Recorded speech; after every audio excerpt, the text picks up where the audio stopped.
One of the reasons I love hosting SCAN FYI is that it gives me a great opportunity to introduce all of you to other nonprofits and shine a light on the good work that they're doing. And that's exactly what I'm doing today. And the nonprofit that we're shining a light on today has to do with suicide prevention. And it's a very important problem in this country, in this world, because unfortunately, well, it's a big problem. Let's leave it at that, and we'll talk to our guests. So stay tuned, and you'll find out some very interesting information and probably a very different take on mental health problems. Stay tuned.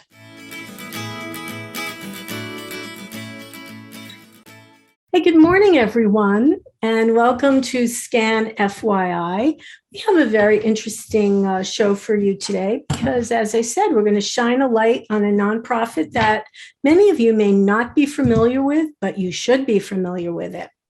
So let me introduce you to my guest, who also is a good friend of mine. His name is Ricardo Zulueta. Sorry about that, Ricardo. Oh. Okay.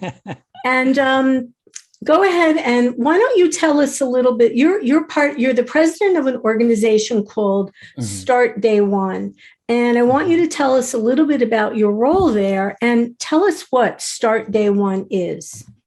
Yeah, sure.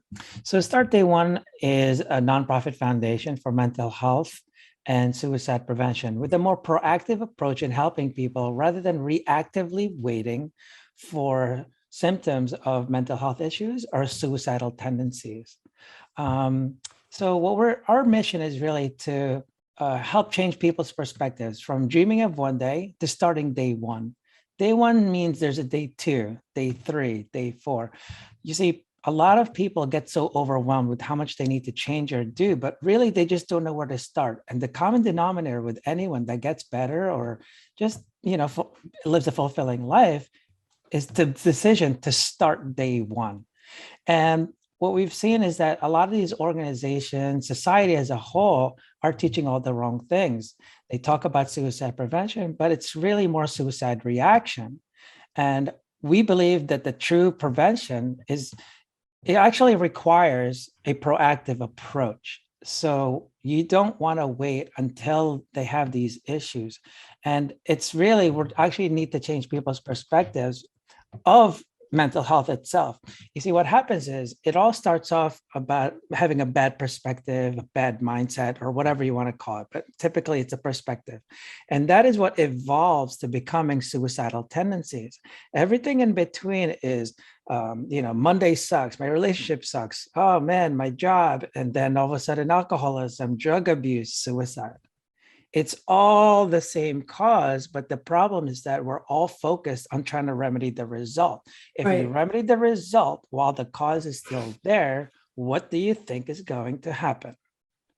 I guess it's like still there. Yeah, like anything else, if you don't get to the root of the problem, like even in an illness, if you're just throwing medicine at it and treating a symptom, and not getting to the heart of the matter, it just comes back over and over. Exactly. You know what? I want to read right from your website, which, by the way, everyone, I will leave links to, but I just want to read the mission because I just feel like it just sums it up so beautifully. Your mission is to inspire people and help change their perspective from dreaming of one day to starting day one. And, it's so simple, but for me, that's the beauty of it all, because everyone, I don't want to say everyone, I don't want to generalize, but so many things in life, even if we acknowledge that we have a problem and we might be saying to someone else, our family, our friends, one day I'll take care of it. Or one day I'll stop smoking. I'll go to the doctor. I'll do this. I'll do that. One day I'll do it. But maybe that day never happens. So you're really saying, well, today's the day. Today is the day to just begin your life. Right. And that's how it always starts. It is the common denominator. And so when people talk about this, they always think they're always waiting. So one of the things that help people, to change their perspective is, two metaphors. So physical health is almost, you treat it the same way mental health. When is the best time to go to the gym? When you're 5 pounds over, 10 pounds, 100 pounds? How about 500? When is it the best time to go to the gym? Or is it today? It's even today. when you're in the best shape of your life, right? And that's how you prevent. You have to be proactive. Exercising and diet and exercise is how you take care of physical health. It is no different with mental health. If you want to prevent problems, that's what you do. So having a proactive approach is not only great for prevention, it is great for prediction. So when you do something proactively, I can predict what's going to happen. A lot of, we can't predict our lives, but we should, we should. And so that's what we're trying to do. And so when you're talking about these things, it's like you really have to figure out, well, what is your goal? You don't have to have a problem to figure out where you want to be, because people that are feeling lost often are the ones that are depressed and stuff. My first question is, where are you going? Every turn is wrong unless you know where you're going. So where are you going? And a lot of them don't even know. They don't know. That's already the problem. Because right now what you're doing is, when you get lost in a car in the middle of the highway, you went, park, I'm lost. I'm lost. And that's it. That's all you're doing to me. You're just going like, I'm lost. You're not telling me where you're going, how to get there, nothing at all. So it's like, well, I can't help you. It's like asking for directions and going like, I'm lost. Where are you going? I don't know. Yeah, I can't help you. So, and that's the beginning part. But once you figure that out, you also need to figure out why you're going there, because that is the perseverance part. So that's actually the purpose required. And so it's like driving in a car and putting it in park. What we all do is either one, ask for directions. That means ask for help, ask for mentors, to get what you're going. Ask for help. And also, if you have a GPS, you look at it, but there better be a destination in that GPS. Well, what if your battery ran out and all that stuff? Well, now you got to ask for directions, right? But in any case, once you figure it out, it might say like, oh, I missed the turn like 5 hours ago. It's going to take you a lot longer to get there because you didn't take the time. You were lost for freaking 5 hours just driving around. So it's common sense to go like, well, it's going to take you a little bit longer to get there. But like my brother has once told me, don't worry when you get lost, all roads are connected. You just have to figure out how you're going to get there this time because you're older, you're in a different situation, whatever it is. But no matter what, you have to know where you're going and figure it out. So the purpose is your why, so that kind of gives you the perseverance to make it there. For example, when you're driving, if you're just going, it doesn't really matter. But if you're going because your aunt is ill and she's got cancer and you really want to get there, guess what? Doesn't matter if that flight is canceled. Doesn't matter if you run out of gas. You're going to find a way to get there. And that's what gives you that perseverance. So you have to really know why you're doing it. So how do you get to the heart of the matter with especially younger people who, unfortunately, that just seems to be a phenomenon now with so many young people just feeling like lost souls. And maybe they can't even articulate, the direction, the address where they need to go. So how can we help them? So the best thing to do, like I mentioned, so we have to look at what the stem of or the cause of the problem is, right? Depression and anxiety, two only emotions that they focus on. I don't know why, if it's because it's cells. No one talks about anger, happiness. Those are all emotions, but those are only results. So when you look at it, like what is actually causing that? What causes our happiness? What causes our depression? It stems from your perspective. Well, if that's the cause, then that's what we need to look for. So when you're talking to a kid, you're talking to anyone else, you have to figure out, why are you so depressed but you're rich? Whatever your perspective is. So you have to figure it out. And the only way to do that is by asking a lot of questions. It's obviously something you don't really know. No one on purpose wants to be depressed. But sometimes they don't realize what they're thinking about. And they go, no, I'm just depressed all the time. No. That's not how it works, because our decisions follow our perspectives. And so you never make a decision this way when your perspective is in another way. Impossible. So, You will always find Ricardo, that. so you know what you're talking about communication. So, Mhm. like, for example, parents who see things in their kids, or adults who see things in their spouse or anyone, you have to have a proactive point of view yourself to say, well, I see something isn't right. We gotta talk about it. Oh, it's not even see something isn't right. You don't wait Oh no, when you don't right when you before. That's too now oh it's too late. right. So it Oh, really right. there's a lot of communication that has to happen to Well, sort of keep people on track. so the reason is this. So let me tell you this quick story. I was having a really bad day, like everyone does, because we're human, right? I was complaining to my wife. It was the worst day and this and that. And guess what she did? I was I was starting to feel better when I was telling her, like, oh man, this sucks, this sucks, this sucks. And then she goes, yeah, but you're the man. You'll be all right. And it all came back. And I went, that's odd. I personally know she didn't mean to make me feel worse. I know she was trying to help me, but why, even with that knowledge, it made me feel bad. Huh. Because when that happens to us, and so obviously I'm trying to analyze this, I told her, hey, next time that happens, don't do that. Just kind of don't say anything, or when I'm really bad, then hug me up or something. And so what I realized when I was doing that, I was like, why would I feel worse? When I look back at it, it's because when we do that to people and motivate too early, I haven't even changed someone's perspective. You become annoying. And what happened is I felt like she didn't even listen to anything I said. I told you my life sucks and this and this and that and this. And all she said was like, yeah, you'll be all right. It's like, oh, you don't get it. And that's when people go, like, you don't get it. You don't understand. You don't know where I'm coming from. Forget it. And all you do is motivate me. That's why kids run away from you when you keep telling them, yeah, but you're great. Because you're not listening. You're just telling them this, motivating too early. You have to change their perspective first. You actually become annoying. Everyone has experienced this. When you have a breakup, they tell you to go out and they become annoying, trying to motivate you to go out. Why? Absolutely.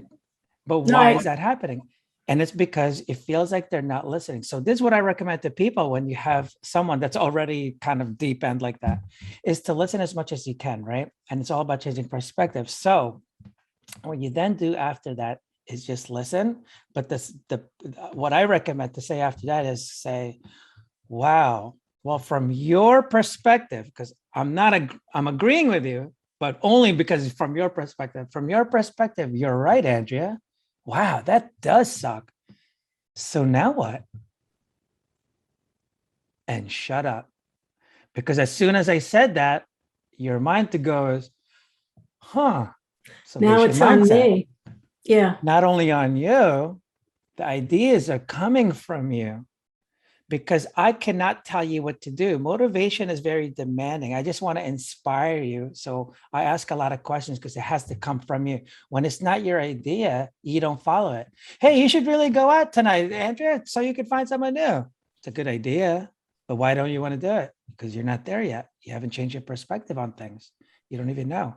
So, but when I start saying now what, you go in a solution mindset. It's always about asking questions. It's almost kind of leading them, and then when they say now what, most likely they're going to talk about what they should do. I guess I got to leave this job that I hate, or I guess I got to kind of do something about this, or I got to exercise, whatever it is, something the solution comes from. And then the next question is like, all right, so why not? And that's where the decision comes in. Start day one. Before we were on the air, and you have this on your website too, and the website is startday1.org. And again, I'll put all the links out there. But, you talk about why do rock stars commit suicide? They have everything. Yeah. And if they don't have it, they can buy it. But yet the lowliest, let's say, janitor who's got his 10 grandchildren, happiest man on earth. Right. So Right. what makes one have one perspective over the other?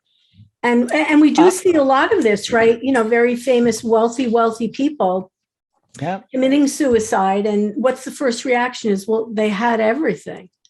Yeah. But they didn't have And something here's else. But here's what's funny about that. So again, this kind of like that thing about perspective, and I'll actually explain why how I kind of came up with that. But when people think about that, like the Robin Williams of the world, the rock stars that commit suicide, things like that, I always ask them, like, do you believe that money buys happiness? And they always say, no way. So why couldn't Robin Williams be depressed? Why couldn't that rock star be depressed? I don't get it.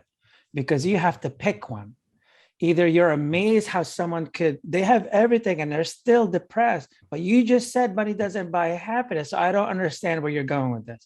So we have a lot of these like inconsistent um, philosophies or perspectives that doesn't make sense. If you think this way, then you think this way. Well, that doesn't work. You have to pick one.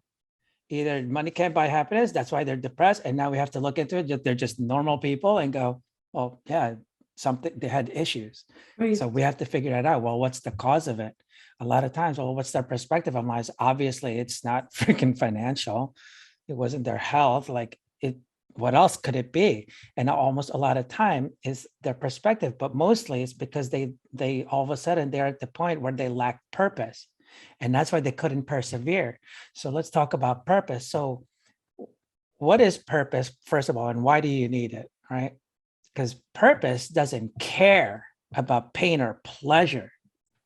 Purpose is just something you do, and you have to create it. It is not something you find. You can never find your purpose. You must create it.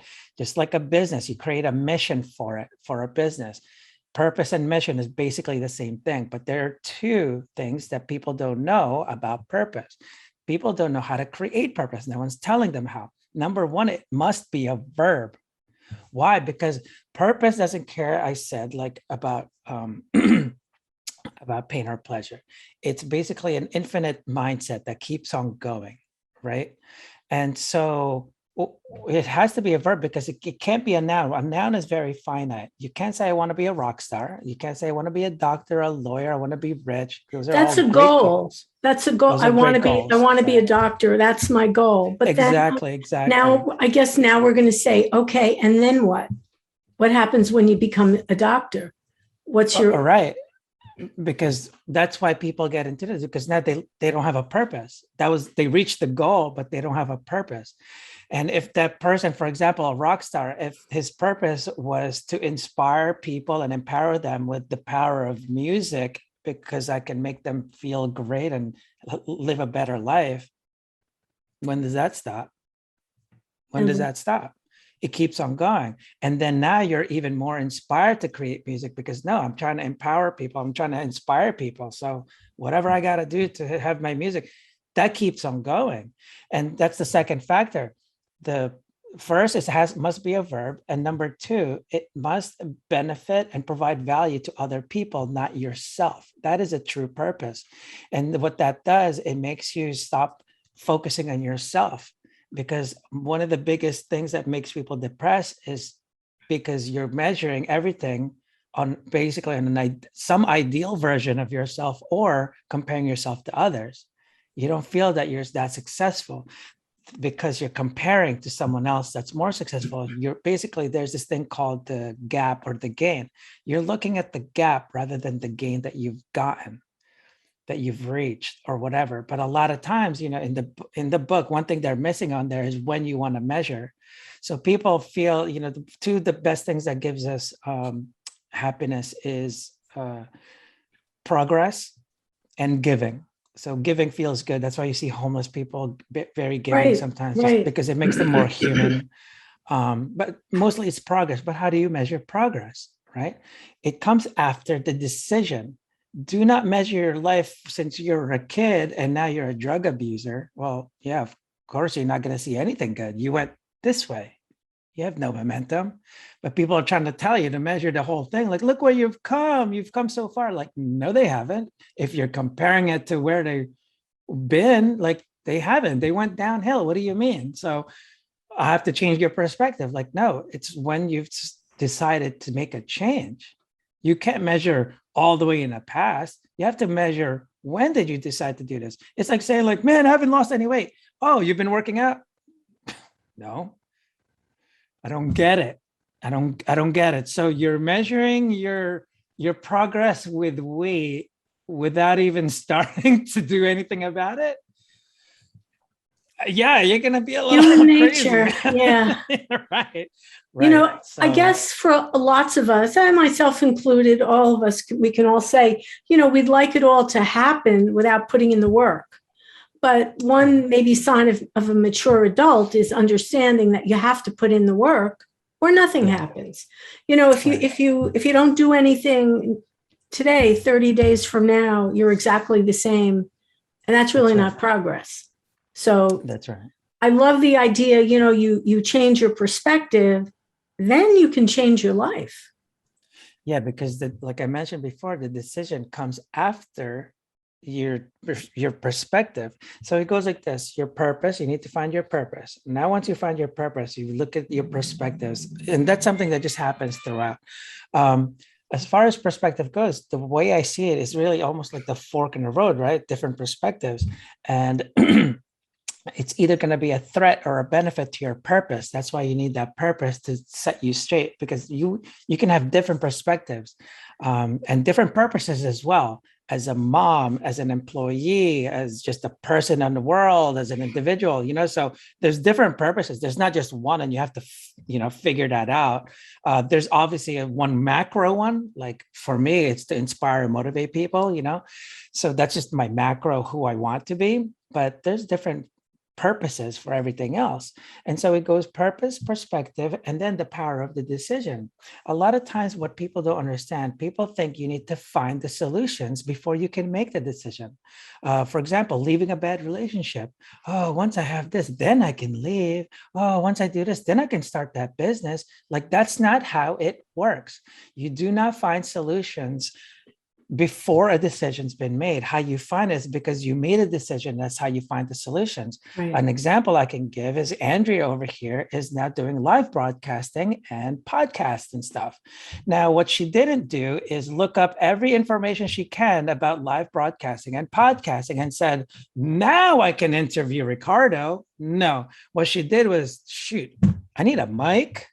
I'm going to need a camera. Well, solution starts coming because she already decided she's going to do this. It didn't happen to be like, oh, I happen to have a mic. I'm going to do a podcast now because I happen to have one. Like, no.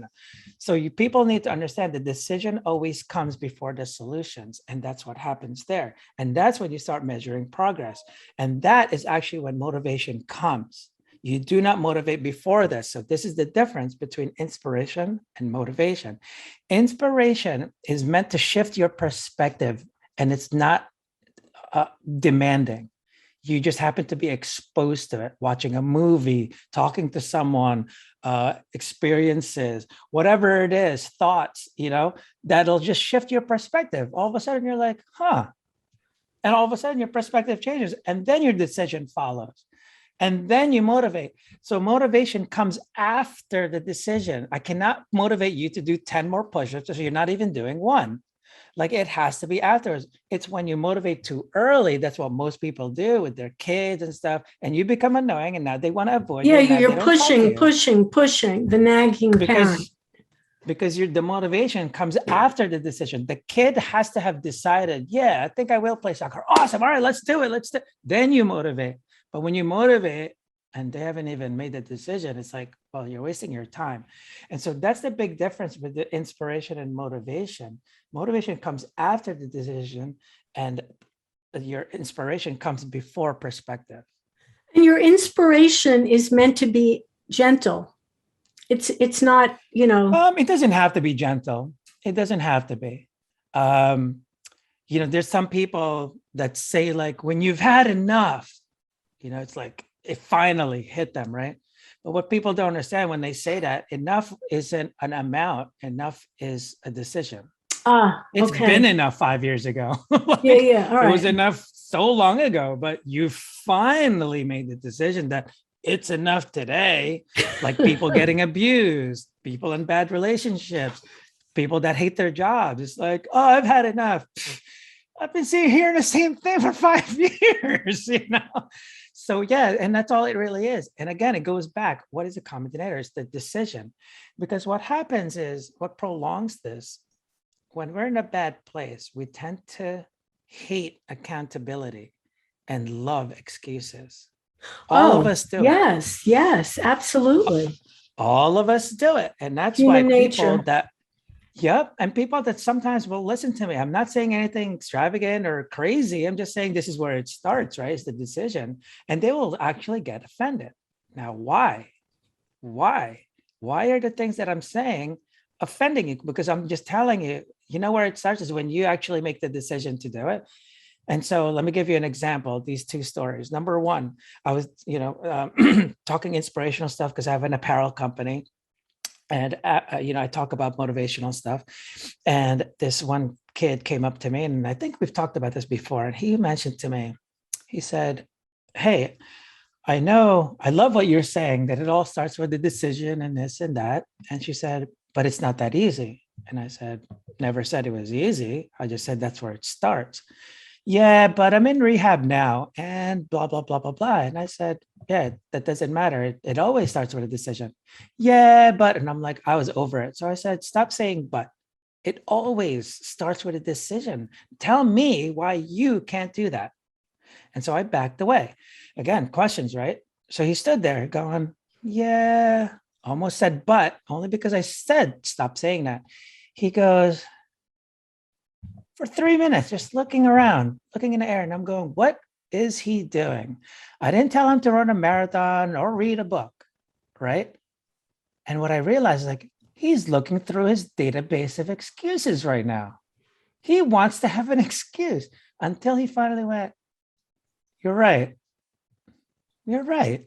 And I said, I know, you're welcome. So this guy went to rehab without even deciding that he should get better. He's testing the rehab. He's going there for people. And people always say, like, oh, he fell off the wagon. I'm like, no, you just tied him to the wagon. He didn't want to go. You made him go. So anyway, that's my first story. So anyway, I say the same exact story to some other lady at a different event. This is like months later. And she goes, no, it's different for everyone. And I said, holy crap, another one. I'm like, no, it always starts with a decision. She's like, no. And then angrily left, angry. And I went, that's so weird. Why would someone be so angry? And that's when I realized, like, oh, as soon as she agreed with me was as soon as she couldn't use the excuses anymore. She had to be accountable. I can't have that. Then you're going to tell me I feel miserable because of me. Nope. Can't have it. Not going to do it. Not going to do it. But that's what we have to do to people. We have to be yeah. We have to tell them that they're accountable. But what's society doing? They're making you less accountable. Andrea, do you know why you're depressed? You have depression. Oh man, you're anxious. You're so anxious. Oh, it's because of your anxiety. So depression and anxiety are just results. How does this sound to you? Hey, Andrea, you know why I'm happy? I have happiness.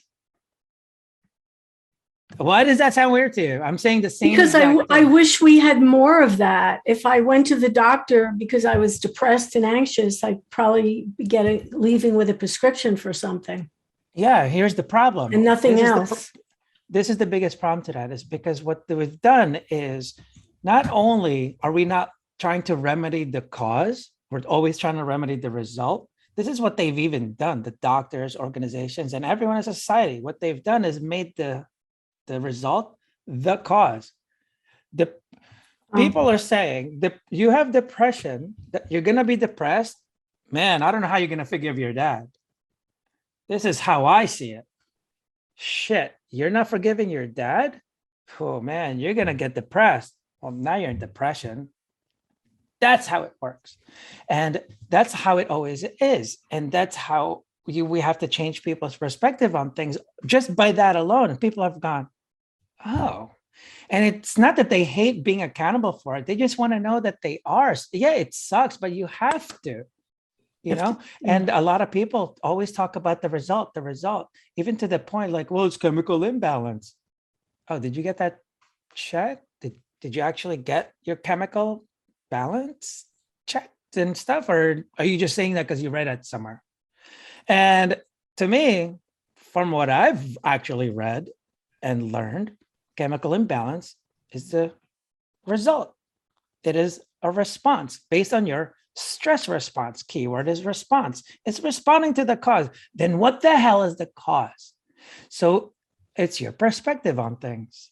And so that's actually what causes the chemical imbalance is the cortisol, because your brain, your amygdala, has no idea there's a lion, or I'm being bullied, or I can't pay my bills, or I'm going to be a loser in the future. Like it doesn't know. And so it goes, oh my God, cortisol, stress, response, boom, boom, boom. And that's what happens because you're always trying to remedy the result. And when you tell people that the result is the cause, you're fighting an infinite battle. The cause is the result. The result is the cause. Well, nothing's happening. Vicious cycle here. Yeah, and this is what happens. So during this, and I'm sure you've even recognized this, everyone did, when they started calling it mental illness, right?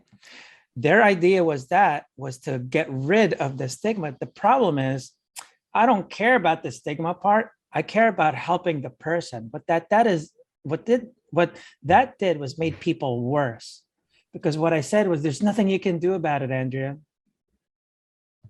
It's an illness. Guess what the only remedy to that is? Here you go. Here's a great pill for that. A wonderful pill we just invented. But the side effects, by the way, might cause you to be suicidal, but take it anyway. Take it anyway. Right? So yeah, that's actually what's happening in society today. Yeah. Ricardo, unfortunately, we are out of time, and I know that we could talk about this for days, and we will have to do a part 2 because it's such an important topic. And I just want to remind everyone that Ricardo's organization certainly needs volunteers and donations. And again, I'm going to put all the links and whatnot in the Facebook comments and on YouTube. And there's a lot of very interesting videos, and I would definitely recommend that you watch them on the website, startday1.org. Excellent. So Ricardo, really, it's been my pleasure to have you with me today. And great. It's always good to see you. Yeah. And I think the whole point here, change your perspective, change your life. Thank you so much for being my guest today. Thank you so much, Andrea. I appreciate it. So remember out there, if it's important to you, it's important to us. I'm Andrea Tarr. We'll see you next time on SCAN FYI. Bye, Ricardo. Bye, everyone. Take care of yourselves.